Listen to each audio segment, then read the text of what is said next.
অর্থ আর স্বার্থ এই দুটো জিনিস একটা ভালো মানুষকেও অমানুষ করে তোলে। কেউ দোষ খোঁজে সংশোধন করার জন্য, আর কেউ দোষ খোঁজে অপমান করার জন্য।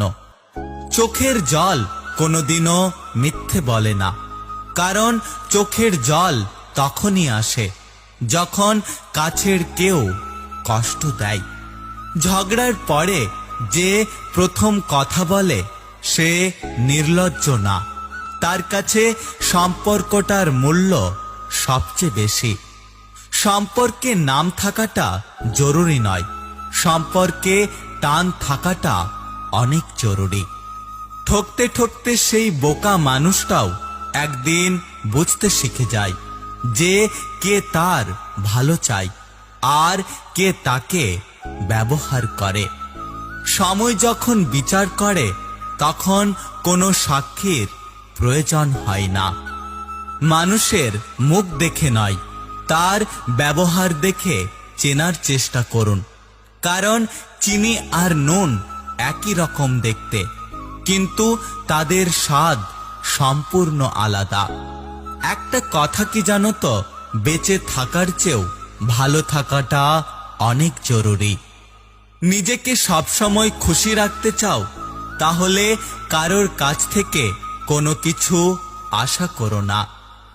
ভদ্র ব্যবহার করা উচিত, তবে বেশি ভদ্র হওয়া ঠিক নয়, কারণ কিছু কিছু মানুষ আছে যারা ভদ্রতার ভাষা বুঝতে চায় না।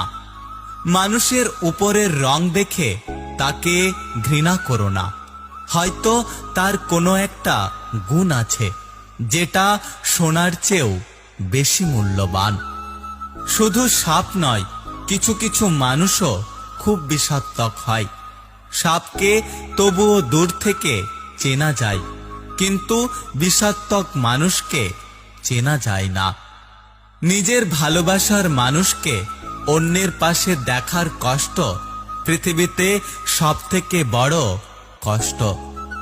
মনে শান্তি না থাকলে পুরো দুনিয়াটাই অন্ধকার মনে হয়। আমাকে যে ঘৃণা করে তাকে ঘৃণা করার সময় আমার কাছে নেই, কারণ যারা আমাকে ভালোবাসে আমি তাদেরকে ভালোবাসতে সব সময় ব্যস্ত থাকি। কারোর মনে কষ্ট দিলে সেই কষ্ট একদিন ঘুরে ফিরে তোমার কাছে অবশ্যই আসবে। তাই কাউকে কষ্ট দেওয়ার আগে একবার ভেবে